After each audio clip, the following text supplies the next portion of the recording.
Flyover state of film was shot in front of a live studio audience.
Welcome back to Flyover State of Film. Welcome back. Hey guys, Welcome back. it's been too long. It's been too long. TJ just crawled out of a hole to join us today. How are you, This is TJ? on purpose. This hair looks great. Got some product in it. Brian, how are you? Yusuf, how are you? I'm alive. That's good. That's good. I'm doing half how was steps. bowling? How's bowling with the elderly? It was great. I fucking Now wait, he didn't say elderly. He said older ladies. That could mean, what are they, in their 50s? That's the not youngest the was 45. So they're like ladies you 70. work with. Because elderly is a Early whole different thing. 30s. My grandma was on a bowling league, and she would fuck you up if you messed up her game. Like, if you were hanging, Yeah, or like, I'm you a know what I mean? terrible You bowler. were like dragging ass, or like I not dropped- getting your turn, not I paying dropped. attention. I dropped. Those old ladies get pissed. So I knew that dropped when Yusuf 150. had to be talking about something I'm else. just jealous he got to go bowling on a Tuesday night. Anyway, welcome to I the dropped, number one I bowling dropped pod. 150 on their asses. The closest much? was 75. 150. 150? You're an asshole. Welcome to the number one bowling podcast on the Spotify network. I hope we made your Spotify top 5 of the year. Thanks for sharing. Real quick, this is mini topic. Just to guess, how many bowling podcasts do you think exist? Ooh. It's There 47. has to be a shit ton. I was gonna Kinda say like the league. definitely like double digits at least, right? Yeah. Maybe triple It's- digits. There has to be like NASCAR, golf, Donnie. everything. I think we could probably. Whiskey. I think we would be surprised how many bowling podcasts there are. I'm gonna Google. Yeah, you know what? Do Google while we get to this. So I didn't think there was much news to talk about since the last time we jumped on. But Spider-Man: Homecoming is coming out next Thursday. I think we're all No Way Home. No Way No Home. Way Home. Whatever home in the Hey. title. No Way Home is No Way coming Home. out. This will be called Internet, the Home. Now this is called the Home trilogy, right? That's Yeah. what They're this will paying be us called. for this, dude. Internet's all abuzz. And I think we're all going to see it, or we'll all be seeing it at some point. No. Yeah. All right. Well, I thought maybe we could just start talking a little retrospective. I just watched from Toby to last Tom Holland. Just some Spider-Man movies and memories, and like what our thoughts are on the pantheon of these movies, because they all have their ups and their downs. I think each one of these sets. Can I just start by saying that, like, the first Sam Raimi Spider-Man, when I saw it in the theater in 2001, was like an experience. One of my like maybe best movie watching experiences. I came home, I called off work. I was like too worked up. I was like too excited to having seen a comic book movie brought to life in that way. And I called off work that day and just hung out with my friend and like talked about comics and shit. It was messed up. It like affected me Hey, in a man, deep way. 10 years younger, so- I saw it than you, and I remember that movie experience as well. Yeah, it's Yeah, It but Brian was in his late 50s. that's right. This is It was actually my 5 years this was before when I they was made- this was Brian- my first family. This is near the tail end of my first family. Brian was as old as Danny Glover is in Lethal Weapon 1. Yeah. Danny Glover, who like That's Toby Maguire was. had in the beard that was coming all the way down into his shirt and was real. It was real raggedy. He looked But he was bad. like jacked though, Feel attacked. like Oh. that in that bed. Anyway, that's the end of the episode. So wait, so you skipped work just to talk Spider-Man? Yeah, basically, I came home and just like hung out and like talked Spider-Man and like watched some other movies and stuff, and like just didn't want to go to work. I was like too jacked up. I was like too happy, too excited to go to work. I'm not gonna wait like ruin this perfect night by going to work. So Now, did this first Raimi Spider-Man have a bigger impact than you would think than the first X-Men? You know, they're the godfathers of what. Yeah, definitely for me, absolutely. I mean, I didn't love the first Blade. I like it better now than I did when it first came out. Spoiler alert, that's not on my list for later, but it could be. And then I definitely liked X-Men was good, but Spider-Man was way above and beyond. It was like he wasn't like he wasn't embarrassed to have the colorful costume. It looked like a comic book come to life. It felt like that, it was so recognizable to me as what like I loved about the comic book, and like seeing the very obvious Peter Parker story that I knew just like brought to life in full color and just like looking exactly like I thought it did on the page. It's a great movie. It was amazing for me. Yeah, and the camp factor and this Raimi factor is just so much fun. And Right. Willem Dafoe just fucking hamming it up. Also, it really feels like a comic book brought to life. It doesn't feel like a comic book story told in the real world, which is what we get now. It feels like a comic book on the screen. Gritty. It's aged so well too. I agree. And then Spider-Man 2, they peaked as a series with just how great of a movie that is. Yep. I still go back and forth on the first one being as good as 2. I know people love 2, and everybody always said 2 is the best one. But I think 1 is as good as 2. 1's better. I see that. I just watched them last week. They have the same through line. There's no. You put them together, it's one movie. There's no difference of a sequel to a first movie, and like way it's shot. And I will say that I used to think X2 was also a perfect comic book movie, and I think Spider-Man 2 has aged better than X-Men 2. X2 has not aged great. Spider-Man X2's pacing is really off. It lags. It's so good. It's just not that. Yeah, right. No, it's still like, especially for its time, like, pre the whatever Iron Man MCU era or whatever. Yeah. It's fun. Then we get into Spider-Man 3, which biggest disappointment in my life. Man, wow, what a letdown, right? Like, looking back, I should have been able to predict it was going to be bad, but at the time, I didn't have it in me to be like, no. Yeah, but okay, fine, it's bad, but luckily it taught us a lesson not to overpack the movie in the third go around, right? No one ever did too that many again. bad guys, not too many plots. No. So we learned our lesson, guys. It's not going to happen again. Never happened again. Thank goodness. Wait a minute. Now I will say that movie's got some amazing shit in this. The like Sandman's birth scene where he like comes up from the sand. That's incredible. That's like right out of comic. And the way like the drama of him like pulling himself together to like grab the thing out of the sand. Yeah, it's so good. There's a good movie in there. Yeah, and I love the Tobey Maguire black suit Spider-Man, like out in the street acting like a show. Like I love that vibe of it made him evil, immediately evil, like, and that's how it manifested itself. The funniest scene. I laughed in the theater, and I've laughed ever since. People got so mad about that shit though.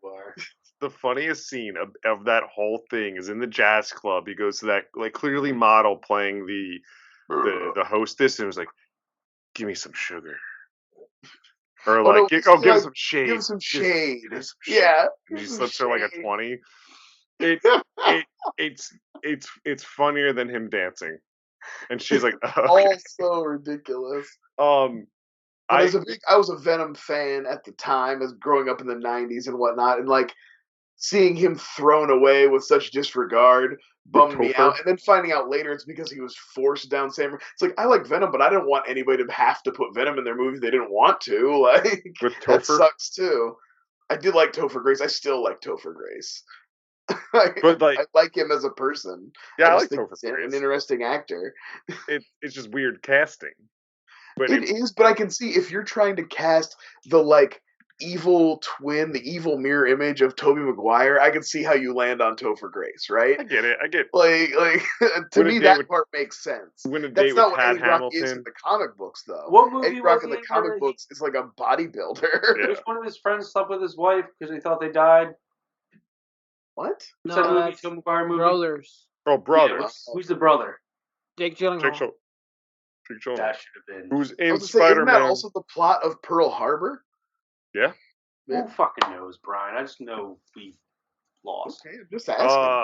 So Let's talk about the I just Amazing know that we Spider-Man. lost. I did We actually won. I did watch a video I today know Oh, history. wait. You from said. I was video there, today man. talking about his Sam Raimi Spider-Man 4, and then he was just so burnt out. He went, you know what, guys? I don't want to waste your time. Just reboot the series. And they were like, thanks for not wasting our time. Yeah. I don't blame him. for Without, not dare wanting I to say, waste the a time. better How do we feel Peter about- Parker or a better Spider-Man? Because It's one just could be different. Spider-Man, one could be Peter Parker, and then the other one kind of just balances back and I don't forth. like this character at all. What is this character? I don't like it. No, I think I it like- just Sounds like stuck a me. fucking asshole I like- from a I like this character, TJ. I got what you were doing. I don't like this at Well, all. actually, they signed us to the screening. You know, I was really excited because the first movie I ever reviewed on my channel was The Amazing Spider-Man 1. And, you know, it just, I have a special place in my heart for that piece of shit because they sent me to the screening and I got to meet Andrew Garfield's assistant. And like Peter Parker isn't necessarily a nerd as they always make him out to be. He could actually be a regular guy, just be an outcast. You know, he could be good looking, but he just doesn't fit in with everybody. Yeah, I mean, listen, was he skating around like he had problems? Stop this bit, please. I know. We're just doing someone else's review now. Is that what's Yeah. happening? No. I don't know. TJ, we were vibing though. Thank you. No. We can start a new channel with that one. We can. Actually, it'll probably get That thousands character- of views 'cause they'll think That it's character serious. does not get his own show here. And they'll be Okay, like, I just want to stop this. these two delusional- nerds, they just know so much about comics, but they really just read the Wikipedia pages. 'Cause that's what I Okay. do. Okay, Hal. Let's reel it in. I almost went again, but then I just stopped. That makes my wig.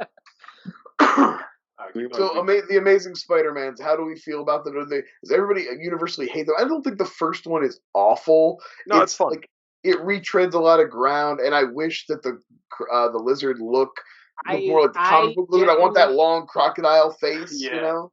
I generally don't like them because they feature too much Dennis Leary. Well, yeah, that's true. The first At least one. he's dead in the second one, though. But he still has some flashbacks. The only thing that really ruins both of them for me is I think the whole the parents were interconnected to you being Spider-Man is so dumb. Yeah, it is really dumb. And it's like too coincidental, especially when you find out that whatever his name, I think the dad used his blood to make those spiders, and that's why it connected with Peter. I have a question about this. I rewatched all the Raimi Spider-Mans. We'll get to that in a minute, because I don't want to jump in on this bullshit. But so in the first Spider-Man, when she's like, "Oh, well, there's 13 or 15 spiders," and Kirsten Dunst's shitty character goes, "Well, there's 14," and corrects her. It's like, "Oh, they must have one away." What happened to the rest of those spiders throughout the entire series? They could have been anybody else, and they could have been Spider-Man. None of them are they never said anything that died or what they did with them. But in the Amazing Spider-Man, they basically kill them all because the fucking idiot hits a goddamn tripwire. You know what, TJ? It was 2000 when they filmed it. 9/11 didn't happen yet. No one was thinking about what happened to the other spiders. You know, we were just trying to get that shot We were down. just sweet summer children. We didn't care. Well, I back was gonna say then. with the Amazing Spider-Man, I don't know if it was because I never saw the first one in theaters. It was one of those things where I liked comic books growing up. I was never a big Spider-Man fan, if at all. I always thought it was a pretty shitty character. So that's my own qualms on him. But I was stuck in that Dark Knight, like you guys were saying. This feels like a campy comic book city that doesn't necessarily, it could be called New York, but it's not, made to feel like it's New York. Well, it's Where like this Tim one Burton's falls- Batman Gotham. It Yeah, doesn't feel this like falls a on real the Dark place. Knight shit where you're it's a gritty Spider-Man. That first scene when he's even when he gets caught by the cops or surrounded by the cops, and like they pull his mask off and he does the whole thing, and even like with him fighting the one burglar who like he's like, oh no, a knife, and like, I mean, I don't know if I just fell into that trap of like the gritty realism of it. And like how I felt, but then the TASM 2 fucking destroyed it for me at that point. Right, I think it was like the first one was good enough that I was like, okay, I'll watch another one of these, and then the second one was such a turd. It was just it was bad, and it was also like trying too hard to be a friend. Like they were scrambling to do the MCU thing and stuff. On my rewatch, I really was like, oh wow, like Andrew Garfield and Emma Stone are really like I want to watch them on screen. They're good together. This is the strength of your movie. Arguably why better the than fuck? Kirsten, Why the fuck did you do the Gwen Stacy death in the second movie, or do it in the beginning of the second movie, or do it or wait till your third? Well, this one, I would like argue that this one probably throws away some of the most talented people at the time. Like think about Dane DeHaan, who just gets thrown into this makeup fest after having some great movies come out, and then you even have the guy they fucking threw away with Rhino. I'm doing him no justice. Paul Giamatti, yeah. He thought he was doing Sam Raimi's. Yeah. Dude, when I saw that, I was like, let's fucking go. And then for him to be thrown away in the first 5 minutes and the last 30 seconds of the movie. And they showed that scene in the trailers. To find out that the last 10 seconds of the movie has been in the trailers the whole time. Yeah. Abysmal. By the time that movie came out, between like trailers and little special like 40 minutes of that movie had already been released by the time that movie came out. Yeah. Talk about, man, Sony was fucking up. They were so desperate. It's a rough movie. Are we gonna talk to Tom Holland's too? Or are we gonna I just think they're consistent. They're like all the rest of the MC movies. Homecoming, I was like, this is so much fun. I enjoy it. No Way Home, a little more forgettable for me. I just rewatched it for the first time since I think I can't remember. That's actually called Far From Home. Exactly. I haven't rewatched neither. Like I saw them, I enjoyed them, but I haven't rewatched them. I've seen Homecoming more. Where he fights Mysterio in the warehouse and he gets like fucked up by all the different illusions. That's really cool. Talk about it's a good movie. But that should have been more. The Jake Gyllenhaal. There could have been more of that. Yeah. I like the Jake Gyllenhaal reveal, the Mysterio reveal of how it's like played like tongue in cheek. Oh, when in the bar when he's like. Yeah, that's a good scene. Well, when you find out that it's not just him, it's like a team of people, which makes sense. Like they all just hate Tony Stark, like like we all do. No, they're good, but I think Homecoming next to Spider-Man, like the Raimi one, is probably for me the most I've seen because I've seen Homecoming a lot. Like we saw it in theaters, like inadvertently, like 3 times. Yeah, I watched a ton. It was came out right at that where Harrison was the perfect age. We were watching so much Spider-Man. Yeah. So anyway, that's Spider-Man, but I'm gonna start actually with your question, Brian, because this goes right into a Spider-Man. Brian's question this week is: what is a movie that you have changed your mind about for good or bad? And I could switcheroo on it. I could just lead right in because I do want to talk about the Amazing Spider-Man from watching it last week. I just want to start off. This movie is a flaming turd. I thought it at the time was a bad movie, right? Yeah, okay. You know what? That's honestly fair. And I haven't done my rewatch yet. It's been a while. And I changed my mind to bring it up by like a score. I thought this scene, the Times Square scene, played a lot better from when the first time I saw it. I thought there was a real could have a real good moment there of him trying to calm down clearly the mentally challenged guy who's scared in the middle of like a terrorist attack. Oh, wait, are you talking about 2? Yeah, I'm talking about Amazing Spider-Man 2. Oh no, I'm sorry. I always thought Amazing Spider-Man 2 was bad. Are you talking about Jamie Foxx? Yeah, I'm answering the question. I'm saying my opinion of it went from bad to it's not as bad as I thought it was. Oh, okay. It's still a mess. It's still an intern walked with 6 scripts, fell, scrambled, put them together, and Marc Webb said, "Yeah, I guess I'll make this movie." I can't believe that Marc Webb directed this movie. They were gonna have him do his last name is Webb. Yusuf, they were gonna have him do the whole fucking universe like Zack Snyder. Yeah, they thought he was Zack Snyder. They were gonna be like, all right. DC also thought Zack Snyder was Zack Snyder, so everybody fucked up. All right, guys, get it trending. Release the Snyder Cut. Release the Webverse. Damn it.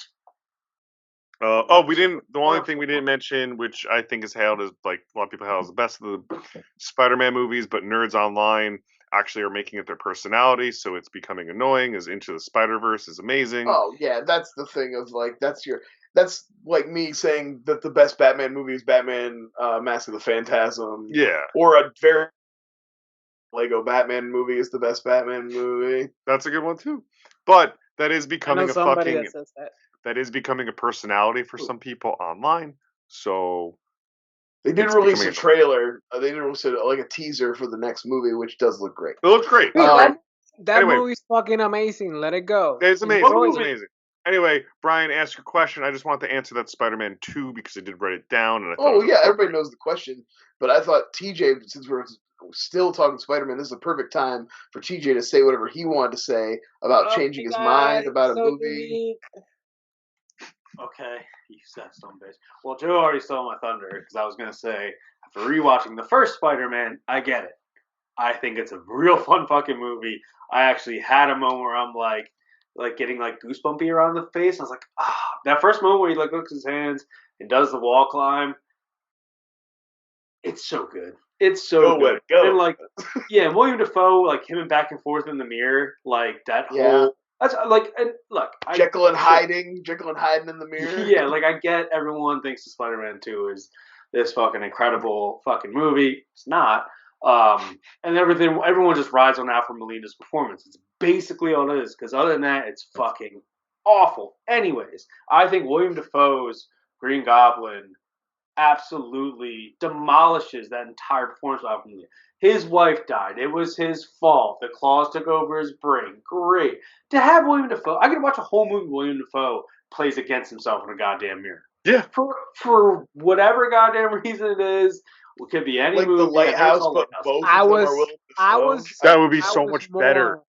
I was legit more excited for Willem Dafoe's voice than Molina's face reveal in that trailer. Thank you. I- Okay, And now we're going a little far. I don't want to shit on Alfred Molina because he is. No, he's wonderful. It's but fine. He's good. I just don't. I feel like people like Let's shit on Jamie Foxx forgetting some about Dafoe. And like, I'm not trying to make this an entire Spider-Man podcast. So did Jamie Foxx just watch Jim Carrey play the Riddler in Batman Forever and said, "That's what I need to do"? Yeah, and then also Kristen Wiig watched Jamie Foxx, and she said, "That's what I'm gonna do." It's in Wonder Woman Yes. 84. It's the ponytail and glasses chart just for villains. absolutely. And All right, then- all right. I can't think of anyone else to do that. All right, so Yusuf. What do So you got? TJ, Come up was with that did you your ever come up change? with anything, Yusuf? Yeah, I This mean, my whole question- thing was like, I wasn't a big fan of it when it came out, but like after rewatching it, after having seen it for so many fucking years, I'm just like, I completely get it, and I could get behind watching this over and over again and making it a rewatch for myself. I just the next two, it just Kirsten Dunst puts a big one. Cut that out because I might get a lot of shit for that. Oh, yeah, that's the most Stop egregious thing blasting you've out. ever. It's the most egregious thing you've ever Called said it on the ugly show. earlier too, right? So Yusuf, what's I got a double header, so Yeah, I have an honorable mention. No, but it's a double header. So this is 13-year-old me, right? 13-year-old me is finding movies, and he thinks he knows the world, and he's starting to look out for new movies instead of the ones that his parents are renting for him. Wet Hot American Summer. Yes. I thought it was one of the most unfunniest shit I've ever seen in my life when I was 13 years old. Fair. When I grew up, I was fucking like our humor wavelength just synced, and I was like, "This is fucking hilarious. This is so like offbeat, and it's just so stupid. And everything is so on purpose." When I was 13 years old, I was like, "I don't get this shit. Why are they? What is this? What is happening?" The can of beans talking to this guy. And on the flip side is 13-year-old me thought, how the fuck did Jim Carrey not win an Oscar for The Majestic? Well, the reason why is because The Majestic is a piece of shit movie and it's very fucking boring. So those are my two flips. The Majestic is god awful. The other day, maybe 2 or 3 years ago, I tried to watch it. I was like, oh yeah, that drama run that Jim Carrey had. Let me watch it. Halfway through, I was like, fuck this movie. I'm done. I'm tired. I'm bored. I get it. He's not it. I get it. Whatever. It I doesn't love matter. That's But yeah, hilarious. those You are. probably were a Those big number 23 fan, also. are no, I recognize that as a shit. telling me but Jim I Carrey see. was I born? wanted to see number 23, and then I watched it. I was like, "Oh my god, this is It's awful." bad. yeah. I think I saw that one in the theater. That's rough. I That's watched real like rough. like 2 summers ago, and it was like, wow, I just wasted a sunny day watching I'm 23. I'm glad people got to understand that I like the first Spider-Man now, and I don't hate it. But I actually have a You use. look like you're in a hostage video when you just said that. He holds up a newspaper. I like Spider-Man now, guys. But when I was like 13, 14, maybe around that time, because I'm pretty sure when this one came out, I thought the Boondock Saints was a fucking just like an That amazing. was on my mind too, dude. I've been Amazing afraid movie. I'm to like, this is rewatch fucking the breaking Boondock all the Saints. barriers. Shout out William Dafoe. Great fucking role in that too. And then when I hit like 16, 17, I rewatched, I was like, what the fuck? I even had the poster. Oh yeah. Aiming at your That, head. that Like if the, spoiler alert, but that one has been on my mind to pick for the show. So, I'll do it. rewatch it. I'll always watch it because I do have fun I've with been it, but afraid it's to shit. rewatch it because I was the same way as like I was a little older, but obviously because I'm talking about like my early 20s, and like that was like my shit. I was like, oh, this and Fight Club I knew are the what Fight Club cinema still is holds about. up, but you gotta watch it. Like, Spirit of Sante. I still think Fight Club holds up, but like for a Right? No, completely Fight different Club does, reason. but I'm just saying like. Those were the only type of Oh, media I'm yeah. ingesting. I'm like, yes, I'm thoughtful. When you watch Usual Fight Club as a Suspects. teenager, when you watched Fight Club as a teenager, you were like, yeah, fuck yeah.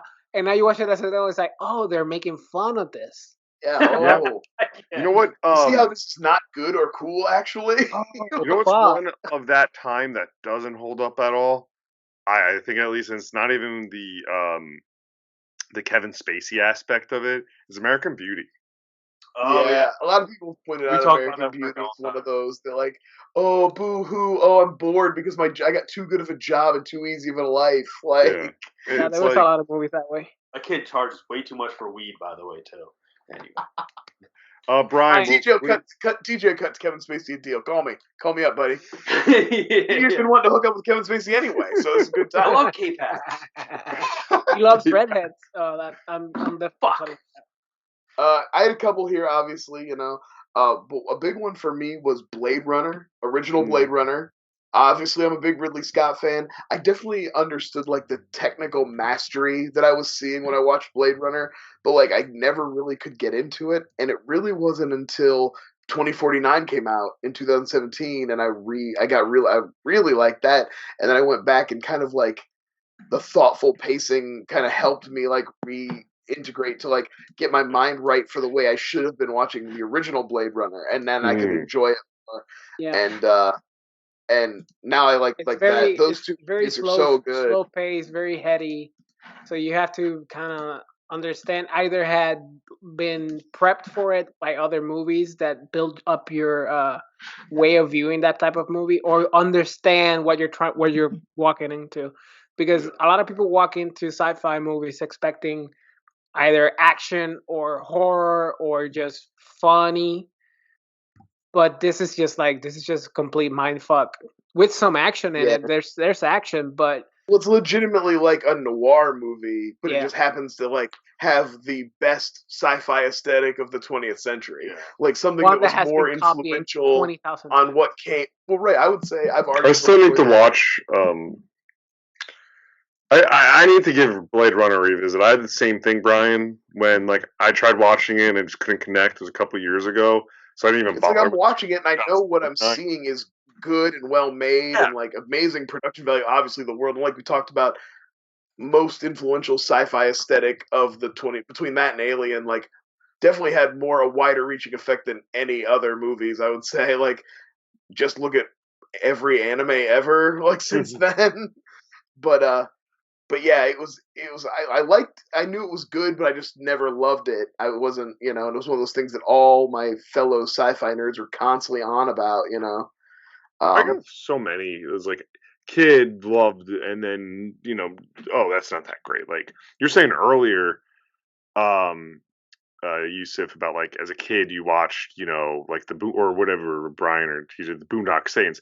Same thing like Scarface. We were talking about it on Twitter the other day. Loved it. I think it's a really fun like epic that exists. Not good. I thought it. Good is strong. I wrote a review of it on movies.com saying how great of a fucking film it was, being like, how dare Roger Ebert in 1980 give this a bad review? I'll tell you what, when This is Amazing like Spiderman came out, like every single person would have like Scarface playing in the background on purpose. Like, Oh yeah. that would sound be the greatest movie of all time. And I saw it first, I was like, oh, okay. Yeah. Me and my friends in like 8th grade, 9th grade would quote the movie to each other. Like, you fucking cockroach, you're the fucking cockroach. And it's like, now I watch it, I was like, okay, this is dumb fun, but fuck. TJ, you mentioned that about Cribs. I watched it on the Blu-ray the other day, and it just auto started playing the special features. That's one of the special features. The guy's like, yeah, Culture Today, you watched we really think it started blowing up again from being on Cribs. Literally, like some every single fucking episode I'm watching, I'm just like, oh, they're watching Scarface on their 42-inch flat screen. Dude, and they got Scarface posters everywhere. It was I like said, middle school. It was a big deal, I remember, of like the release on DVD finally and Blockbusters in 2004. You walk into Spencer's Gifts and just fucking posters everywhere, black light posters. It is a good poster. It is a good poster. Sure. I have one more honorable mention and another kind of a real answer. Because I saw it as a kid or like middle school, like that 12, 13, didn't get it. Magnolia. I was like, I don't get it. I remember like it's engaging. I've still never seen Magnolia. Lose focus. Just rewatch. I have the DVD. I rewatched it last week, and it's so long. So it's kind of it was like a slow day. I was like, okay, and I was like, no, I understand this movie. I do think it's good. It's just it's storyless. It's just how people's lives are interconnected loosely, and I get it. I get why it did the thing. It is Tom Cruise's like best drama performance. Probably, John C. Reilly's great in it, but it's no Boogie Nights. I've never seen that movie. It's no Boogie Nights. Honestly, the same cast is in Boogie Nights, minus Tom Cruise, and we covered. There's a bunch of PTA movies that I've always meant to watch that I've never watched. I need to get on that. Does he do what's it called too? The Punch Eyes Drunk Wide Love? Shut. What? No. That's a Stanley Kubrick. I've never seen really any Tom Cruise movies other than Risky Business and Days of Thunder. That's about it. Eyes Wide Shut is actually that's a kind Christmas of impressive. movie. Guys, that's a Christmas movie. Did you know It's Eyes a Wide Christmas Shut? movie, Wait, is it really? See, we got characters as well. Yeah, we do voices, guys. Christmas movie. I also have you do the Jim Gaffigan. Hot bucket. Yeah, what are your honorable mentions? Those are my two. One for me that I loved when it came out that I was like wary of it when it was coming out because it was a long, like kind of a sequel to a beloved classic. But I was like, no, this is actually a lot better. I'm surprised how good they did on this. This is pretty great. Terminator 3, Rise of the Machine. I just rewatched that. It's aside from a pretty like smart ending, it's pretty fucking terrible. Yeah. The whole opening scene. Huh? The whole opening scene was like, talk to the hand. He's like, oh yeah. I need you close. And he puts on the star. He puts on the star glasses because he goes into a gay bar. Get it? Because of gay guys. It doesn't like Tiny Dancer start playing. Something like that. I can't remember. I think that one, and then I also I wrote down Porky's, but it really almost any teen comedy like those raunchy sex comedies from the 80s, like it's hard. Like you enjoy. I still allow myself to enjoy Animal House, even though there's questionable shit in that one too. But it's like hard. I actually think Teen Wolf is quite bad. Not in its content, just a bad movie. Yeah, I didn't think. I think that one holds up just fine, like culturally wise. Yeah. Revenge of the Nerds is the big one for that. Like anything where it's like when I was a teen, and like peeping in girls in the shower, that's incredible. Are you kidding me? That's like a dream. And then you're like, oh, that's right, that's crimes. That's doing crimes. We're just like wrong. Yeah. All right. Transition. Transition. Do that thing. Give him a shot, Yusuf. Speaking of bad transitions, who had a good transition as a casting choice? What's your question? Completely original question. No We've other definitely podcast. never covered this topic before. We've never covered Do you it. want to do that thing where you tell everybody what my answer is going to be before I say it? Yeah, Val Kilmer Tombstone. So yeah, perfect casting. The reason why we're covering this one again, maybe I don't know. All of you Rabbit fans that comment down below, please comment down below when we did it before. We only But have one now. It's only Ryan. Nicolas Cage got casted as Dracula, which I thought honestly is like just fucking perfect. It's a fast So go good. down the middle. Oh, that movie had another casting announcement this week. Did you guys hear? Yeah, they're horrible. It's Aquafina is going to be in it.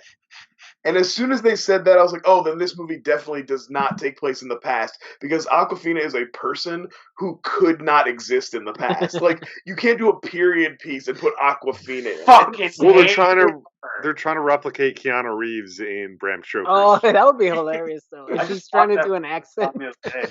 She just shows up. She's got like that, like a big poofy dress, where she's like, "Huh? Hey, what?" And she's got like that wig on. Nah, Drax. That's my Aquafina impression. Pretty good. Yeah, because if you So would be doing my- a black accent if you tried doing a Aqua. Yeah, real you Right, I gotta can't do- talk because I'll get myself in trouble. Yeah. Yeah. You gotta do a bad Asian accent and a bad African American accent, and then you can cancel both ways if you Yeah, try to do because it. she does a bad black accent and is Yeah. canceled in black culture. Yeah. No, but it's kind of faded But away. her face is magically. always like this. Yeah, it is faded away, Yusuf, though. Oh, God. Magically now with the millions and the mainstream. Now she no longer wants to smoosh up the culture. I like Um, Shang-Chi. My I do pick. like Shang-Chi. I like Shang-Chi a lot.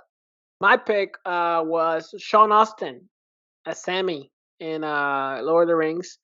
I think that's just pitch perfect casting. That character is just full of love and full of like this warmth. Last name Astin. Aston. Give me that Astin. So yeah, I feel like it's perfect. Sammy has to ride that line of, you know, this pure love, but also I want to say this paternal figure, or this paternal like protector over Frodo as he's trying to take the ring all the way down to the mountain. You could say it. Or this queer baiting relationship that never actually fulfills the they didn't dare cross that line, I guess. Goodness. They didn't find the cock ring. Yeah, Breaks in his mouth. they didn't return the cock. Yeah. So yeah, no, it's just perfect. Sean is just like you buy that he loves Frodo. You buy that he would go to the end of the world for him, and you buy that he's the type of person like if you see him in Goonies, you see him in Stranger Things, you see him even in 51st Dates. He just has this aura. Yeah. Well, he's just a good guy. Period. Yeah, I was gonna say like Sammy is a good guy, and it was you just picked an actor that Encino Man. Yeah, I would say you picked an actor that in all the roles he's really done, he's pretty perfect for, hands down. Like Mikey in the Goonies, the guy in 51st Dates, the brother. Like even when He's looking in the mirror, hysterical in "What's that up, movie. does the flexing stuff like that. Is there a But, guy like, who did the Rudy? Like there's Yeah, except Joe the real life Montana, Rudy was like a piece of shit kind of. yeah, shout out Rudy. But like Sean Astin's like one of those guys that plays probably the perfect role-playing character that you have all these people be like, the best character in Lord of the Rings is so-and-so, and this way it's Boromir and it's Faramir, and then you don't see a lot of people say Samwise, but I feel like Samwise is probably the most perfect character in that movie. I feel like Sammy is like the emotional core of almost the entire trilogy. Yeah, there are other emotional beats, obviously. There's Vigo with the elves, and we have there's a whole Gandalf. episode. But come on, the whole thing with Gendo said, "Don't you leave him, Samwise Gamgee," and I don't mean to. That's. I mean, I was gonna say, even at the end of the first one, spoilers, because he fucking Lord of the Rings. When he's drowning, goddamn ring. When he's drowning, I'm like, dude, just fucking walk. And I'm like, oh, he's a hobbit. They're in like 3 feet of water. He's dying. Can't swim at all. But like that part, you're like, you're only 10 feet from the shore. Like, fucking stand up. And you're like, oh, god damn it. Shit, he's good, man. That's actually a great pick. That's a really good pick. TJ, what's Brian. yours then? Oh, Brian. Oh, TJ, Who's going? Me? Yeah, Brian. I'll be right back, but I'm listening. Oh, okay. Let me waste his time then, because mine's, sorry, Brian, because I want you to have to probably be here for yours. There's not going to be much back and forth with mine one, because you talked about this character a bajillion fucking times. Also, probably the most successful TV series that's going on right now that no one probably thought of. It's not that he is perfect casting, because I'm talking about a voice casting. It's not that he is probably next to Robert Englund, like the most iconic slasher persona in the world. It's that now every time I ever see this gentleman in a fucking film, all I'm waiting for is that laugh or just that one note he hits, and you're like, well, that's Chucky. Like, Brad, we've talked about Child's Play to a fucking bore, but like, I think Brad Dourif, again, better than Robert Englund in my opinion, better than whoever. Same level. It's like one of those things where like if you see him in other roles, and if you ever go back on Brad Dourif's fucking IMDb, he's in 1,000 fucking amazing movies as a character actor. All you do is you hear that one laugh and that one word, and you're like, it's fucking Chucky, and like it just hits you in these weird ways again. I'm just so happy that we're finally talking about Chucky. Yes, that's why I wanted to do this while Yusuf was gone. The weirdest shit, TJ, is how his daughter laughs like Chucky, just her normal laugh. And she coaches whoever's. I only seen the first 2 episodes. I don't want to get into the spoilers of the season. I want to see a series here. Yeah. So this doesn't spoil anything. Like Fiona.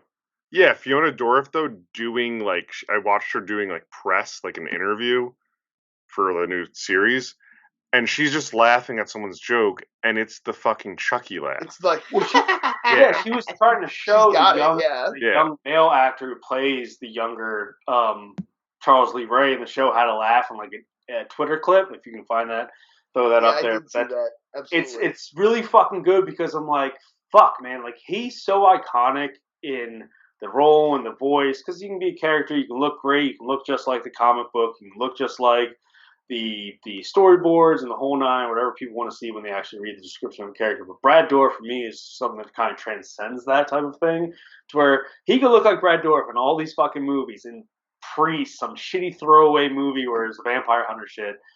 He does that one fucking line, that one voice, that one like gravelly thing he does, and then you're just like, this guy. He's like 70-something now, I would assume. That'd be at least late 60s, if not early. Yeah, like no, please. But like, I want more and more of him, and if like years whenever like we lose, we're getting a season 2 guy. But like, you can go back in these movies, you notice like his voice and all these things, and even like his snake tongue in fucking Lord of the Rings you were just talking about. Like, there was a while that I had no idea that was fucking Brad Dourif, right? 71. Oh yeah, I mean.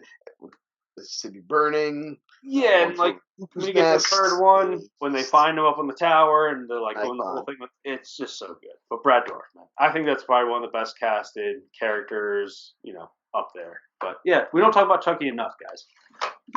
Finally. Brian. All right, now I'll go. Now that Yusuf's back, we get back to real answers. That's a good answer.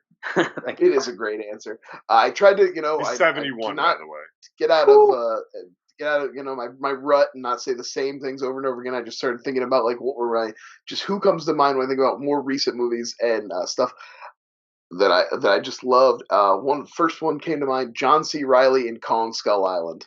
Man, what a great fun performance! He's having a blast. The character is really like interesting and kind of layered and has a great, even though it's a movie that's got like a million characters and doesn't have time to get into a bunch, he gets just enough beats to really like connect with him, and he gets the great little like coming home sequence at the end. Probably the best character of that whole new universe. Yeah. Well, yeah, because most of the human characters in that universe are useless. Just throw them away. But yeah, John C. Reilly is great in that. He's like, we're all gonna die here. You're a good group of boys to die with, huh? Is John C. Reilly ever bad? Yes. But even like Sherlock Holmes. Oh. Like goes to say like with these great characters, they cast a good younger part. Like that guy in the beginning, Skull Island, when they're fighting the I'm assuming the Japanese pilot Yeah. coming through. Like that guy even gave off a John C. Reilly vibe. Like, and then Yeah, I would say to some extent, sure. yeah. And then another one that just recently came out, Delroy Lindo as Boss Reeves in The Harder They Fall. I haven't seen it. It's just a lot of fun. I mean, he's obviously playing a like kind of stylized version of Boss Reeves, who was a real U.S. Marshal, who arguably some say maybe the inspiration for the Lone Ranger, but he's playing him as like that cool as hell Western character who can't miss, who literally every shot is a killer, just like the ultimate badass, and he's just like he's not breaking a sweat, and every interaction feels like he's just like, this is beneath me, but I'm just gonna have this always conversation. one of those characters that always has the upper hand in every situation, no matter what. And he just, it was just so cool and having such a good time playing it. So. If you guys haven't watched that movie is so cool. No, I just wrote it down. Mention, but we can wait till Joe finishes. Oh yeah. I got Can I ask a question real fast though? Yeah. What would you do if Delroy Lindo was playing Whistler in the new Blade? He's casted. He's the only other casted. That sounds awesome. Yeah, that's great casting for Whistler. Yeah. I'm not saying he was. I'm just saying he's the only casting. I'm like, who do you cast Blade?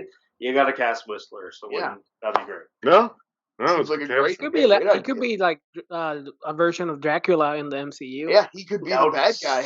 That's even better. He could be the bad guy. Yeah, that's even better. Maybe he'll pop up in Morbius. Kevin Feige. Damn it, Joe.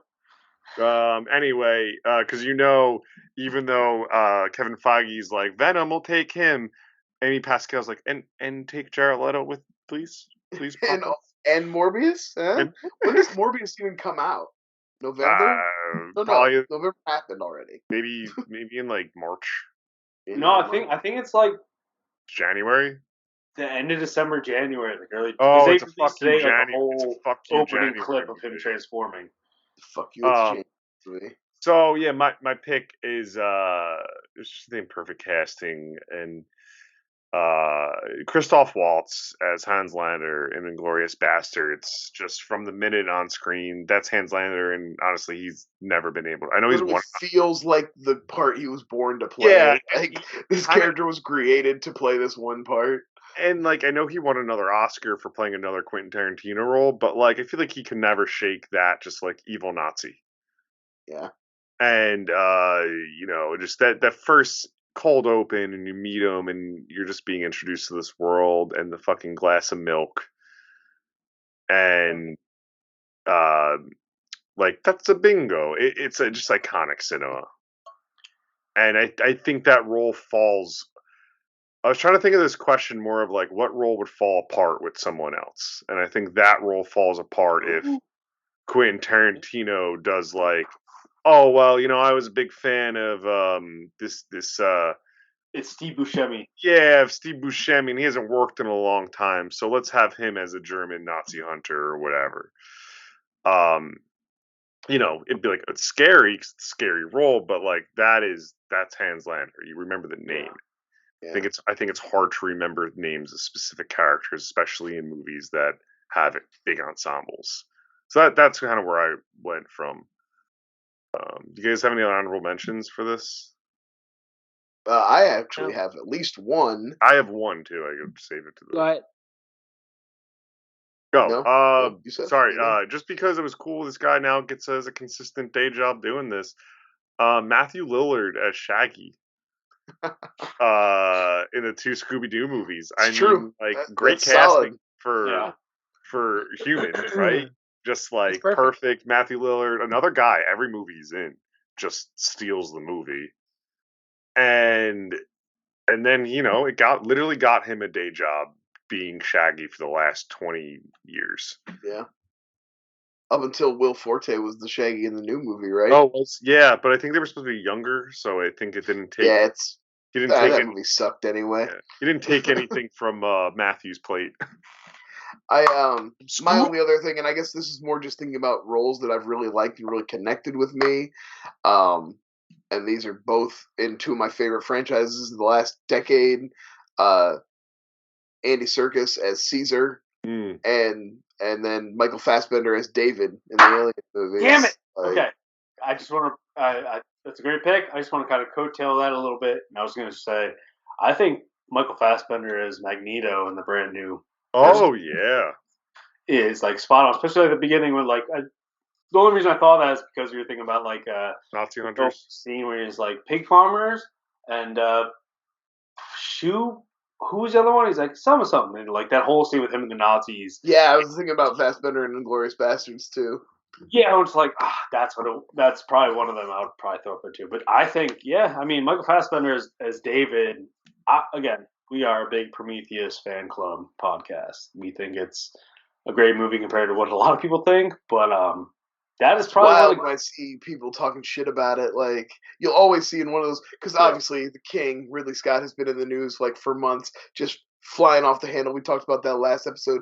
But anytime there's a tweet about him, there's some clip or whatever, you go down, there's inevitably somebody in the comments who's like, still doesn't make up for Prometheus. It's like, make up, what the fuck are you even talking about? She ran in a straight line because a 40-foot in diameter wheel was following her.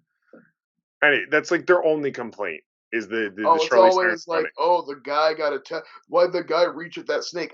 Because his job is to investigate alien life forms on and he got excited and he got overconfident. Like, he was high. I don't know, like, and he was high. Yeah, and they were getting high together. Like, that's another part. Like, they were smoking weed, like, in their helmets. This is an anti-drug message. Anyway. Yeah, Ridley Scott was trying to, like... Anyway, guys, save it. We'll save it for the Prometheus live stream we will do one day. 10-year anniversary coming up in May, I think. Yeah, which probably correlates with our 100th episode. Oh, man, come on. That probably does make a lot of sense, yeah. We're at 87, I believe. This is episode 87. Whoa. So Duo! Weeks.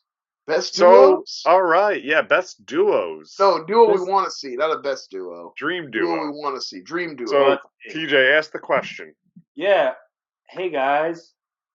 Do you have a dream duo you'd like to see on film? Yeah, us in a foursome. What?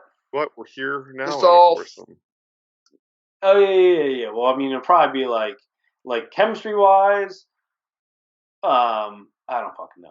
Anyway, who are the best fucking duo you want to see in film? Or like a dream duo that hasn't worked together, maybe worked together once, didn't have any screen time together, directors, actors, production companies with an actor, whatever the fuck you want to do. Yusuf, you start off because you look like you're intrigued.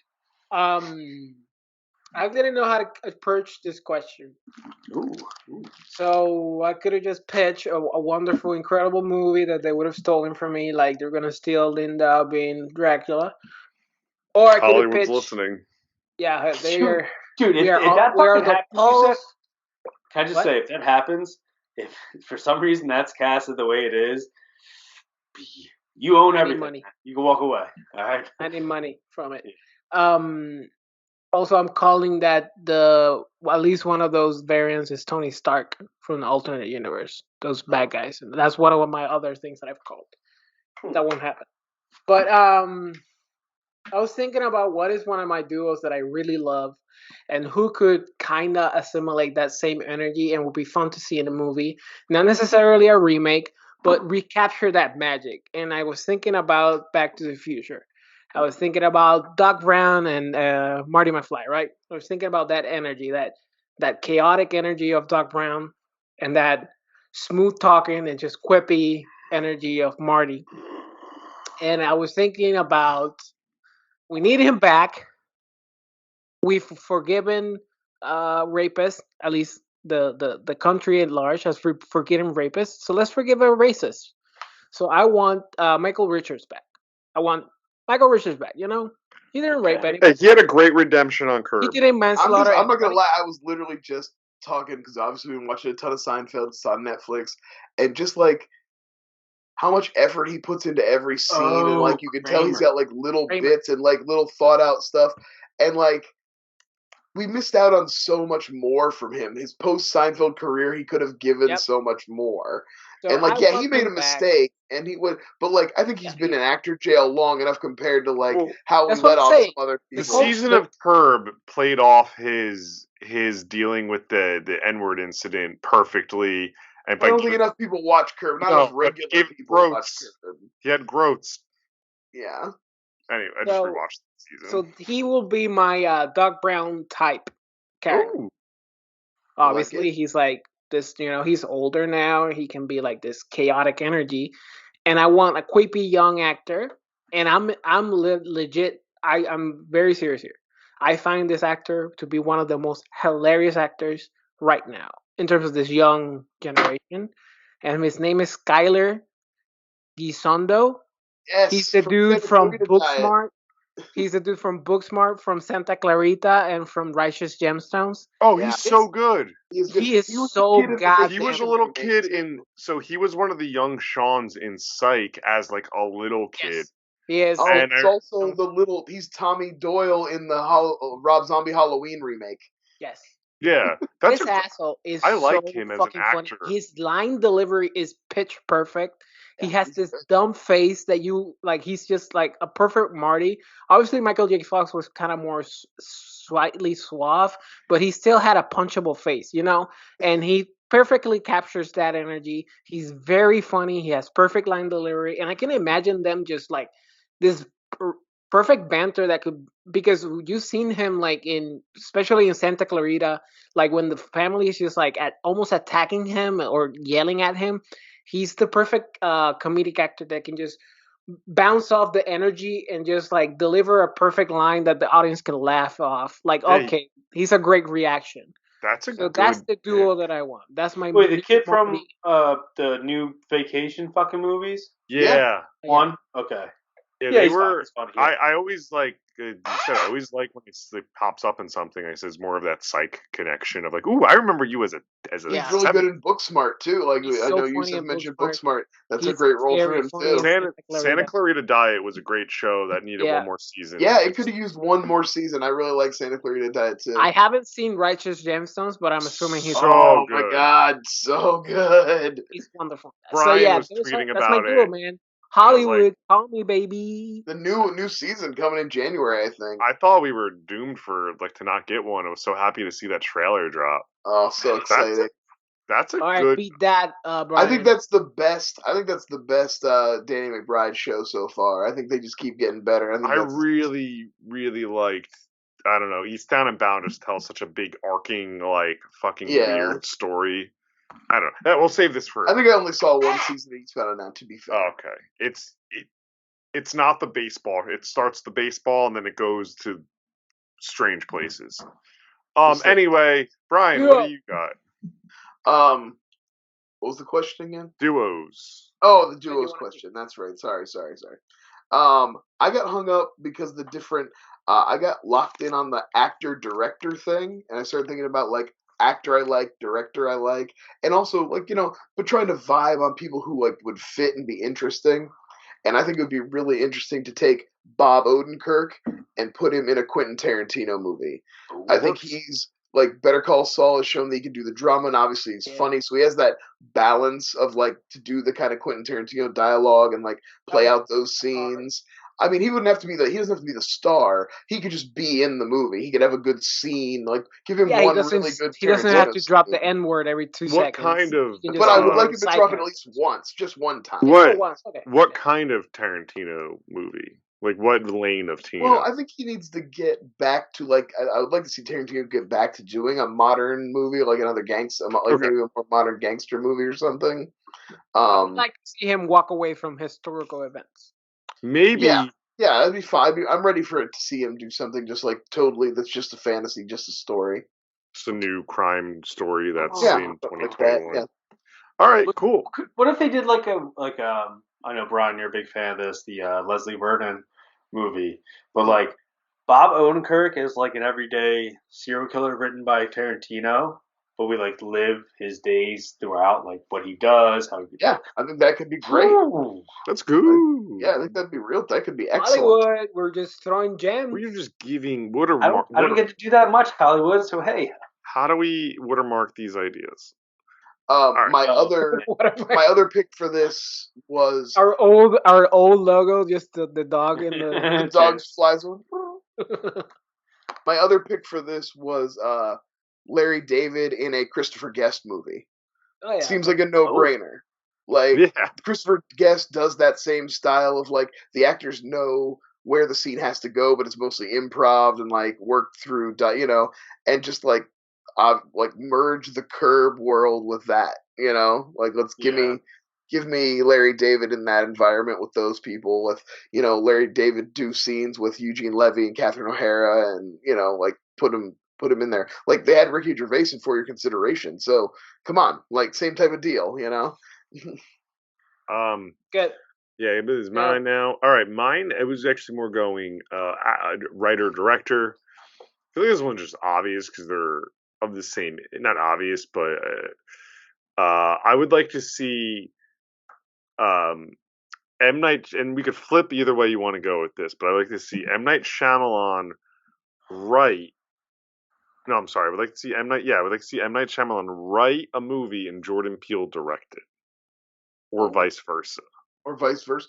Yeah, I've said for a long time that like I would love to see M. Night stop trying to write his own movies and just direct some movies. Like he had a couple good ideas in him. I think he overextended himself in the writing aspect. I really would like to see him focus on. I think they're of the same. I've been saying this for the last few years. I think they're the Jordan Peele's on the same career trajectory of just like you're the new visionary horror twist guy. The twists, and you really and I think Get Out very so just got like awarded. He pushed himself in that corner. What's the new one called? Close? Or it's I'm saying Nope. What's Nope? Oh, it's called Nope. Yeah, there's a new one. Like that's what I mean.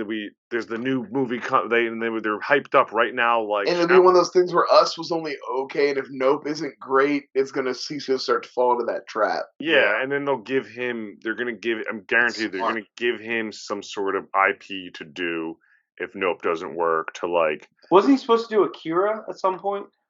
Yeah, he was producing. Yeah, I think that just fell. Wasn't it Taika? The one that was I think it was. Maybe that's what it was. Right. I feel either like way, threw property at him, and he just kind of like. I think if they put their creative juices together, they could make a really interesting, twisty, turny, like horror. Like, it's not even like, I mean, I get what I completely understand what M. Night's doing. Like, he's like, this is what made me. I gotta do like some type of weird shit, but like, even Jordan Peele's doing that thing to where like you're falling into this hole. Oh, it's a trap.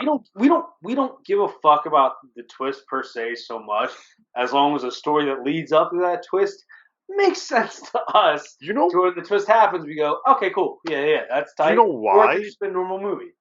For both their like big breakout movies, you know why the fucking twists work? Because we didn't go in there being like, okay, so what's the big twist in this movie gonna be? Right. That's why twists work. What also a joke that we like to make it work is like there is no pre-trailer, teaser, first trailer, final trailer, and then a fucking TV spot for every goddamn trailer. I can't. Today you get so saturated with that bullshit that like even if you want to do Sixth Sense today, it wouldn't work. There would be something that they released that we would learn that fucking Bruce Willis. They released one of those trailers where it's like a dark light, a night vision of the people watching the movie going, yeah, like, the biggest twist of the decade. And William Friedkin says it's the scariest thing he's ever seen. Yeah, he's made The Exorcist. And it's like it's not. I don't really think it's their fault that they're falling into that, but like you got to realize today we see almost everything in the movie before it comes out. It's up to us to piece this shit together. That makes it. This happens. We're not stupid, but you hit the nail on the head. I know this has become like the Spider-Man episode, but remember, like in the summer when like content creators from like YouTube and TikTok and Twitter were like, "Where's our Spider-Man trailer? It's coming out." They were like complaining that they were owed a Spider-Man trailer. It was so fucking pathetic. And then they put out like the minute teaser, and then it was like frame for frame, and it was like, where's the joy in this? So even back when we. Us Flyboys used to watch like all that movie talk stuff. They didn't even analyze that shit that intently. Yeah. It'd be like, this is the news today. This is what's fun about it. Not like, okay, so in this corner of this frame, And it's like, Actually, guys, the license plate is saying 606 in that, and in that comic book, Mysterio was introduced, so it definitely means that Mysterio is coming back. You said next so time anyway. Well, actually, 818 is a comic book. We're not Right. okay, Duo. Oh, geez. Duo, Well, you know, in the you have any duo? panels are framed just like the comic book panels here. But back Before when... we move on to the wonderful I was duo of getting Mel a good Gibson and transition. I'm Donnie gonna go real quick with this one, real fast. Oh, I'm gonna actually kind of like shoot at Brian's heart with this one. I know they did at least 2 movies together. I'm not necessarily sure they've had a lot of scenes together, but if I had to watch 2 people that I grew up with loving and thinking they're greatest actors of all time, I'm gonna make. I know he's coming back in some kind of like way for Disney Plus. Rick Moranis and John Candy. How? Why? Don't fucking know. Don't really give a shit. Like, Just all I'm do thinking in my it. head is like, as easily as Ed O'Neill, which I love in Little Giants, John Candy could have played that role and probably done a better job. As much as I love certain people in Rick Moranis movies, like even the neighbor in Honey, I Shrunk the Kids, replace that guy with John Candy. I don't know what it is. I just never really got to see these guys go back and forth. I'm pretty sure they're both Canadian actors. Yeah, they're from, Vote me on that. Okay, from Second City. Yeah, SCTV. but you've only seen them in Brewster's Millions together, and you've only seen them in Spaceballs together in very limited roles. Never really interacting. Little at Shop all. of Horrors, but they don't like have scenes together. No, like, I need to see them like almost a Planes, Trains, Automobile style, like buddy comedy. Even if it's like instead of Dan Aykroyd's character, I could do this all fucking day. But I love all these movies that both these guys do. But if you just replaced one main character in those movies with the other one, would have been a boost. So TJ, I got a big question to ask you. Do you replace Do you replace fucking what's his name in Big Bully with John Candy? Yes, that was my number one thing. Tom Arnold. Tom Arnold, yeah. Arnold's character replaced with John Candy's character because It's a classic. Becomes a classic. Candy's a big dude. He could be a bully for fucking. Oh, absolutely. Yeah. No, that movie becomes an actual like Give him some of comedy that classic. Uncle Buck energy, where he's kind of a scumbag a little bit. Like he has his fucking hatchet in the fucking trunk. He's got the drill. Like even at that part, you could make Rick Moranis be the father in fucking Uncle Buck, and they have a small role together. They're brothers, but like it just kind of extends it to where I'm like, God, Twins starring. They'd be better in Twins. I mean, yeah, maybe. I just watched Twins, and Twins rips pretty hard. It's pretty fun. Twins is pretty great. You know what? I'm gonna put that on my Christmas list. This is what I want for Christmas: the Shout Factory version of Twins. It's pretty. A joking one, a holiday one, which is actually funny. What the movie's called, I think, The Holiday, but it's like stars Kate Winslet, Cameron Diaz, right? Yeah. With dating dorky dudes. Well, I mean, Jude Law's not a dork, but Jack Black, absolutely. Flip them with Rick Moranis and John Candy. Even better. I just tried watching the fucking Holiday the other week because I was like, oh, it's on Hulu. Couldn't get into it. Couldn't do it. But that's like if I had to pick. Now we can move on. You want to get into Lethal Weapon? Yeah, and I wanted to clarify it to everybody out there. When we talk about Lethal Weapon, we mean the movie and not TJ's breath. Oh, he's 40 years old. All right, let's move on. All right, so that's the last time we're ever going to have a podcast. All right, guys. Killed him. I'm 34. I'm only 34. That's a classic. Hey, I turned 30. All right, so last week or the other week, it was my pick. I spinned a wheel with Christmas adjacent films because we are in December, and we landed on Lethal Weapon, which I believe has been a revisit for all of us for the first time in a long time, if I'm not mistaken. It doesn't get the love of the Christmas Die Hard movie argument. Nobody wants to argue about Lethal Weapon. Everybody's like, nobody cares. And I don't think it should. The scene is in a Christmas tree patch. Like there's Christmas in it, but it's not integral. It's just a Shane Black like dropping for every movie of his to be around Christmas at this like. I love Predators. The Predator. Which one is it? Shane Black's Predator. The Predator? The Predator. I don't fucking know. It was shit. All right. So, if you're not familiar with Lethal Weapon, it is from 1989. It stars is Mel Gibson and Danny Glover. Danny Glover is an aging cop who is too old for this shit. Although the actor's only 43 and he's playing a 50-year-old.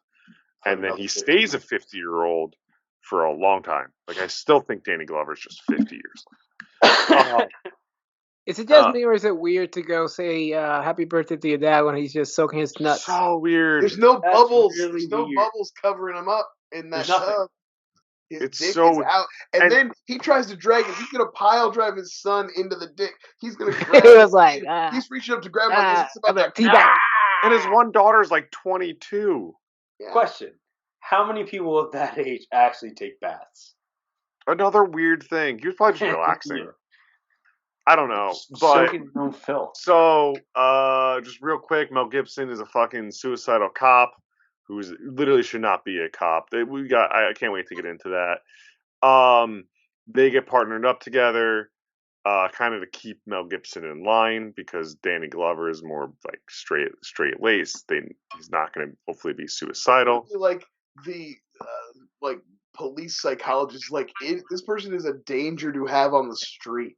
And It they're is- just like, nah, it's cool. It's, Shout out to Mom. you know what? who's No, I'm not from even gonna get Austin. I'm not even gonna get into the full synopsis. I was gonna say, That's shout it. out to That's Mom, it. And then they're Mom's investigating heroin. The psychiatrist. Well, yeah, it's like a girl kills herself, and they are investigating it because they think that turns out it's a murder. Somebody poisoned her, and there's some like loose shit about heroin dealing, and our man Tom Atkins is in it, Yeah. and Gary Busey's in it, but not nearly enough. Our Lord and Savior, Tom Atkins. Yeah. There's two honestly, things about this movie and that scene that fucked me up. It's I hate heights, and then the entire Jenny scene in Forrest Gump where she goes on the rail and does the exact same thing. Yeah, Three same girls thing, doing. yeah. My heart the entire time. Like I haven't watched this in years, obviously. We do this a lot where I'm sitting the whole time like I know what happens, but I'm just like fuck. Like come on, just get over the goddamn Get to it rail. already. Yeah. Well, then they do the ledge scene again with him and the jumper in there. but comedically. I love that scene. But comedic. Oh, Mel Gibson, piece of shit, but he's a fucking star. Oh, absolutely. That mullet. I was thinking they would never do a movie now where a cop is so openly like putting a gun in his mouth like 3 or 4 It was times. like the best portrayal, the most accurate portrayal of a police officer I've ever seen on screen. It might be. It might be a Although- total psychopath, basically. Although they're a little too cavalier about him just like, yeah, you just kill someone every day. Like, you're dead. It's part of the job. When it's like, what? He kills he just straight murders a lot of dudes. No Well, it's like that paperwork. entire scene, like we were just joking about, where he does the whole. I mean, it's probably my favorite scene in the movie is him on the roof. He's like, "You want to go? Let's go!" and jumps. And even Danny Glover pulls him into that like abandoned like business right after. He's like, "Do you want to kill yourself?" He's like, "Yeah." And they do the whole gun thing. I'm like, "You might do it, and you're gonna regret that."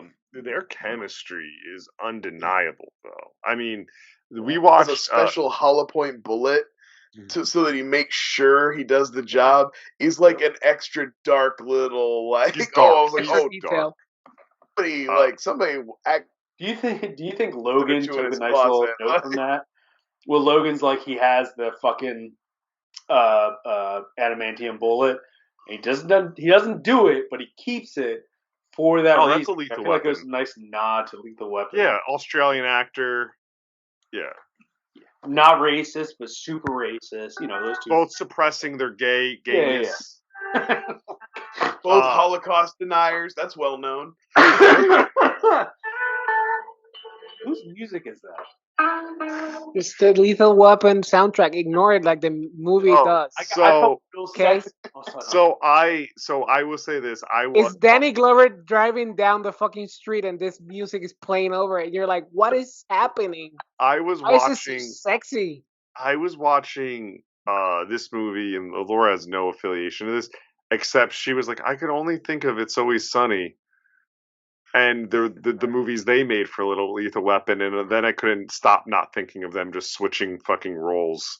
They're better. Those movies are Danny Glover at the same time. Like I said, I mean, we could talk a little more about the movie, but like the more I'm watching it, the more I was just reminded of why you're just like to me, I know these were like classics and these were like big hits, but they're like lesser action movies. They're mostly just kind of boring, and I don't like I would never put this on instead of like a dozen other movies. There's so many action movies I would watch before I ever watched Lethal Weapon. Well, I was gonna say, like, as most of you know, big fan of Blue Bloods. Love Blue Bloods, guys. Shout out Johnny Wahlberg. Shout out all those guys. This is literally just a long SVU Blue Bloods episode. That's all fucking is. That's There's all no action. Yeah, action true. movies became, or most became like this. The cop procedurals, Procedural, yeah. just there was one But note. like, why would you ever watch this movie instead of Tango and Cash? Right? Like, you would just watch Tango and Cash. Never seen So it. I I think would watch better. High Noon. I think Yusuf watched this documentary, but remember that doc on HBO a while ago called Casting By, about that a female casting director. I've heard of it. It's a really interesting documentary, but they made such a point. This is a woman who just like ruled Hollywood of casting and how important casting is. One But of our topics. They made such a point by being like, she casted Danny Glover and Mel Gibson, and it was a grueling casting process, and she nailed it, and this was a hit because the studio didn't want, like, you know, these But also, two. 48 Hours already existed. Yeah, like, Well, I would say, like, answer this question now, if you're going to talk about that. Out of these two guys, right? Yeah. Danny Glover, Mel Gibson. I don't think these movies work without Danny Glover. no, You could cast a Mel Gibson, a crazy fucking asshole white dude who's fucking just insane, suicidal. But like Danny Glover's like, I'm too over this shit, lives amongst movie quoting. but like, there's something about I could the be Mel wrong. Gibson-ness of it where like he goes crazy and they're like, all right, let's go grab a beer. Yeah, where I mean, think like he you said, can like, pull it off. regardless of the man's personal, he's always like, as far as he always brings it when he's on screen, like, I the do want mental emotional to. scene. Like, so that breakdowns scene are of him very sticking well the gun in his mouth is emotional. It's like, it's disturbing. I do want to add, which is kind of wild, because I looked at some of the trivia. Mel Gibson turned down two really odd roles to do this movie: The Fly, the Jeff Goldblum Fly, Good. and The Untouchables. He play could've- Which I can but see with him in The what Untouchables. role? He was going to be the Kevin I don't know Costner which- role, I assume. I assume that's what this Like, is that Elliot Ness? I'm not sure. Yeah. Yeah. Which is weird because Awesome. like The It's Fly, Untouchables. only Jeff Goldblum's in that, and Untouchables are fucking. Arguably, Mel might have a better body. than Ironically, Untouchables is very touchable. You can recast anybody. Yeah. in there. Jeff is a better sweaty body. If The Jeff is- only Jeff like was lankier, you know. He had that like weird kind of like He's a already- weird man, so you would assume that somebody could like do- him would become a fly. I think also Jeff Goldblum could do the Mel Gibson role though. So TJ, you do have a good point. I just don't think you can. I don't think you replace Danny Glover with anybody. No, I mean, it'd be hard to replace any like Mel Gibson with someone, but I Keith think you David, could do it. It's tough. I mean, I could be maybe wrong. Keith Again, David. Yeah, maybe, but I don't think he's vulnerable enough. Like Danny, like Danny Glover has a level of like he's a tough guy, He's but also he kind. seems kind of vulnerable. Yeah, Again, he seems nice. Who makes that bathtub scene seem relatable enough to her? Be like, my whole family's here, and they're All actually a 14-year-old kid and another kid. Everybody can clearly see my dick for sure. So I did want to talk about with this movie one thing though. So it's directed by Richard Donner, and what a interesting slew of fucking movies that man directed.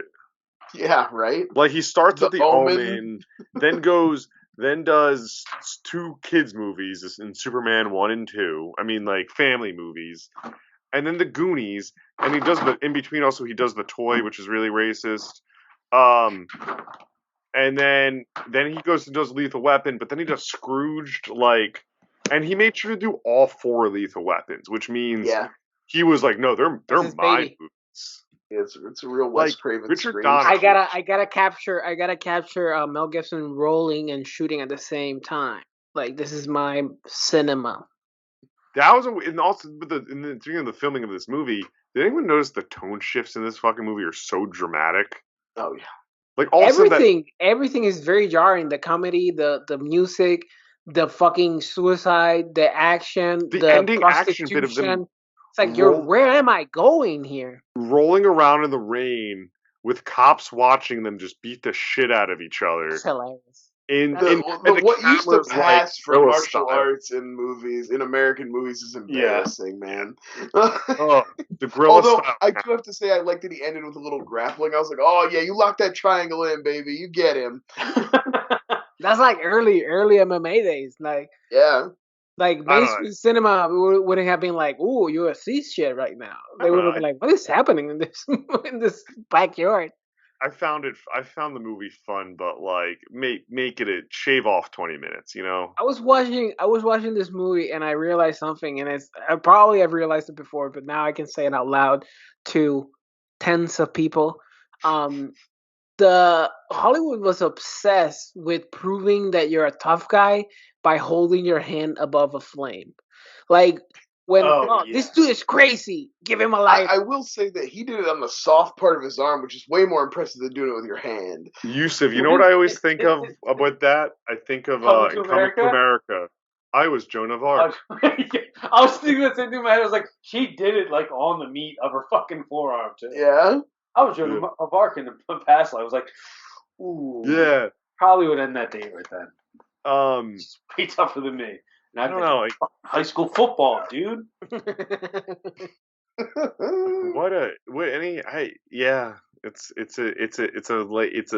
a fine action movie. I think it's a lazy Christmas movie. Like, I'm glad this doesn't get thrown in with the Die Hard, because like that's never gonna end. Yeah. Like it was very awkward. The dinner scene was very awkward with the daughter being just like obsessed with Mel Gibson. Oh, it was so, and the dad is like looking at her like, but they cut it out. Like she's like salivating. Like it's like very awkward. Cool down a little bit, Jesus. Relax. Well, she's a racist asshole. You really don't want to get in here. I like the fourth one. You realize obviously Chris Rock comes in and. But like, oh yeah, I can see she went for a real Mel Gibson type. But wait. She's like, I'm obsessed with this guy. Wait, you know that Chris Rock shit? They rewrote, so that character was written to be gay, and it wasn't working. So they so they rewrote it. Whoa! I just read this. Is that why they make the joke that he wants to like Danny Glover? Yeah. And then they rewrote it that he was. You fucked that whole movie up for me. That was the one. No, but he's not. That was the one they rewrote it so that he knocks up Danny Glover's daughter. But him and his daughter really never share a scene together because they never really planned for them to be a couple in the script. Like that, they got scared. They got a case of the not gays. They got cold feet. Yeah, like that movie was written like they didn't have an ending. They just said start filming, and they just start writing it on the fly. Like, think about I kind of looked into Lethal Weapons a little bit. It's weird. In 1989, and then they pumped 4 movies out in under 10 years. That's what I'm saying. You think when you look back on it, you think you're like, oh, Lethal action franchise. Actually, the first Lethal Weapon comes out after Die Hard. It's like it's not a trendsetter. It's a follow. You know what I mean? It's a follow behind. It's a wannabe. Like it kind of came much later than this. I think the first Lethal Weapon is comparable to Rush Hour, which is but for the buddy cop, more sometimes drama. Rush Hour is so like just it's a better movie. Well, you're gonna watch. Was you this like right when Hawkeye came out? You're like, this is what you get for casting young kids at an early age, and they just become uglier. Yeah. They stuck with these kids throughout the entire fucking franchise. These kids are in the whole franchise. Yeah, huh? They grew Did they get ugly? Nope, not at all. They actually stayed. They looked exactly the same throughout the rest. So like, it's only 10 years. The fourth one, which I have my own. I love the fourth. Four's fun. Yeah, the fourth one's. I remember the big thing about 4 was with Jet Li, and then like the promos I was seeing was like he was so fast he kept accidentally smacking Mel Gibson in the face. Which I thought was probably awesome. Richard Donner had to ask him to slow down his punches. Yeah, classic Bruce Lee lore. Yeah. Nobody kicked Bruce Lee's ass. First, no one kicked Bruce's ass. Gently. So, do you guys have anything else you want to share about Lethal Weapons, or are we ready? No, I just it just washed over me. At first, I was taking notes, and then I just sat back and I was like, "Huh, this is okay. That's fun." I It's do just want like to say I already by the said it on numbers action. Twitter. I said it on Twitter, but probably the tens of people that don't follow me there. High Noon is better than Rush Hour. Shanghai Noon. Shanghai Noon. Shanghai Noon. Okay. Oh yeah, Better yeah, than yeah. Rush Hour. And then Better than- Shanghai Nights has Donnie Yen in it, so Yeah. With the fireworks fight. That like it's like these movies that I mean, Lethal Weapon. I'm one of those guys like 1 and Lethal Weapon 4. I don't remember 2 and 3 at all. To be fair, I don't couldn't tell remember you 2 or 3. who was in it, who was the bad guy, what went. I remember it because of Joe Pesci. That's pretty much it. I think I'm gonna throw him on as background movies tomorrow or something. Just Well, I mean, Joe Pesci laundering the money and then. Well, I was saying, also talking about like emasculating a dude as much as they did with Joe Pesci. He was like, okay. Yeah. It's like the entire time you're just like, they hate this character, but Joe Pesci is a fucking, he's a treasure. Joe Pesci's he's a national treasure. I not give him a little. I feel like Mel Gibson has something to do with that one, but at this point, who the fuck knows? I don't know. Joe Pesci cannot do you wrong. I think he batted perfectly in terms of his acting. He gets one. He got one mulligan for 8 heads in a duffel bag. I'll say, what about Boat Trip? Oh, He was in Boat Trip? Yeah, with Danny Glover. He's in Danny Boat Glover Trip. was in Boat. You're talking about the Cuba Gooding Jr. movie? No. No, what I am thought I you thinking? were It's a talking about fishing. Road It's a fishing movie. Is it Gone Fishing? Yeah.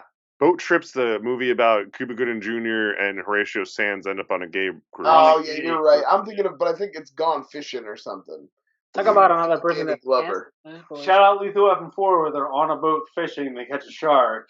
Well, Ooh, guys, you Oh, said shout out Joe versus the recast. Volcano, where they also do that. Well, guys, Yes, we are getting a Lethal recast. I'm Weapon gonna recast Donnie Glover 5. with John Witherspoon. There you go. That's not bad. Ooh, Pops.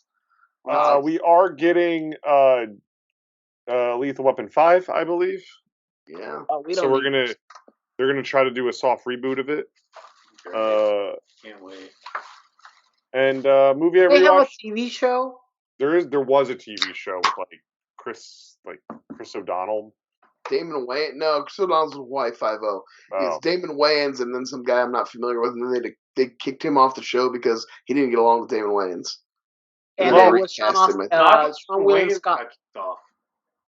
It was Sean William Scott, right, who replaced him. No, yeah, replaced him. Yes. Wait, Sean William Scott replaced Damon Wayans? No, replaced the other guy. I like Sean. I like both those actors. So. Well, I was gonna say like there was the great Damon duos Wayans that we is should work together or dream duos. I was gonna say if we can get Ice Cube and Chris Tucker back together, which they probably will do for Amazon Plus or like some crazy ass thing. Or The Rock and Sean William Scott from The Rundown. Yeah. Oh, The Rock is done, dude. He's voidless. Yeah, fair. If you can't have chemistry with Ryan Reynolds, which is just Ryan Reynolds being Ryan Reynolds. Yeah. Like, what are you doing? What are you doing, bro? Yeah. This is chemistry. All right. Let's go to the ratings phase. All right, Yusuf, what would you hit this with? That's 5. Yeah. Wow. Okay. Yeah. I'll jump in right then. Then I'll give this this is one of those movies that instant classic 80s that if I had 25 movies I had to fill in for an 80s bracket, this might hit the 26 to 50 type of range. Gosh, it's not the top 25, but I will give this probably a 6.8. Christmas trees that Mel Gibson rolls through in the opening scene because he ruins so many fucking Christmas trees in that goddamn scene. But yeah, 6.8. It's a good movie. It's a fun cop procedural. I love Blue Blood. Shout out Johnny Wahlberg. Brian, have you eaten a Wahlburger? Has he done anything racist that I'm just pulling myself into? Probably. He's a Wahlberg. Have you eaten Wahlberg or Donnie? Well, I know Donnie Wahlberg is married to fucking anti-vax Jenny McCarthy. He's definitely something. Yeah. That's not so good. take back any of the Blue Blood things I've ever said before. Also, Tom Selleck, problematic also. Fuck. Anyway. Is he? I shout out the woman. Yeah, not really. He's just right-winger. Tom Brady's wife is in the show, too. He cheated on with Giselle. Oh, nice. He is a kid with her. So shout out Marguerite Hargreave. I don't know her name. Fucking hell. Anyway, Brian, what's your rating? What's your Donnie Wahlberg? Yeah, I mean, this is like, real. I'm kind of with you, Seth. This is kind of like right down the middle. It's pretty by the numbers cop movie, propped up by some above average performances. Saxophone playing from strong actors. So I'd probably give this like a 5 also. It's not bad. It's not offensive, but I'm never gonna pick it over the other. There's so many other action movies I like better. You know. I'm going again the same way in the middle between you guys. 5.4 Holland Bullets. No, it's all right. If it's on, I think I'd watch it. I have no disdain for it. I don't think it's bad. It was there. I'm glad we picked it for the show, and we all kind of got to revisit it. All right, Yusuf, I believe you're picking. I think this episode drops the 9th or 10th, and then our next episode probably will drop on the 23rd, 24th maybe. So we're doing a fucking straight up Christmas movie. We're not dicking around. We're not dicking around, and this is straight for my old fellow over here. I'm tickling his fancy, and we're doing Muppets, The Christmas Story. I've actually never seen Muppets Christmas that one specifically. I also Muppet Christmas Carol, because there are a couple Muppet movies. Muppet Christmas, the Scrooge one. I've never seen it. Yeah, Muppet Christmas Carol. It's on Laura and I's list this year, so that is perfect. It is a masterpiece. So I don't want to tip my hand, but that's a 10 out of 10 movie, right? I've only heard everyone. Our all mutual friend Sam. Thanks to the end of this show, I will now be singing the song for the rest of the evening. So. All right. Tune in for 2 weeks. We're doing the Muppets Christmas Carol. Where can the people find you, people? You can find me at Chendinga1 and on Flyover State of Fear on this network and the Twitter handle Flyover. I don't know, Flyover State of Fear handle. And we'll just talk horror movies. We have some good content coming out. We have the star of Velocipaster joining us to talk Disturbia in the coming weeks, and Janine the Machine from the Schmodown joining us to talk Scream towards the end of the month. So you have some good December and January episodes. Time for the new one. Yeah. You guys are on, TJ. You guys are on Flyover State of Film YouTube. Check us out there. All different shows, obviously. Flyover State of Fear, Flyover State of Film, all of our brackets. If you want to go back for Christmas, we're not going to do one this year. We're not going to do a Christmas episode, but we have Best Santa, a couple different brackets you guys can check out for the holidays. I never say never. Maybe a mini bracket next episode. Who knows? Yeah. Yo, our Best Santa episode is good. If you are looking to look much check that out. Yusuf's going to put it right here in the middle of the John. He won't. But anyways, I'm also on TJ Dex on Twitter. Not hating Spider-Man 2. I swear to God, I don't hate it, but it's not a good movie. Love y'all. Brian. Oh, yeah, you can find me on Twitter as well, at Hershkules, taking a hard stand about Prometheus, probably. Yeah. Go fight with Blonde. He's saying Chucky sucks. Bye! I'll kill him! Later, boys.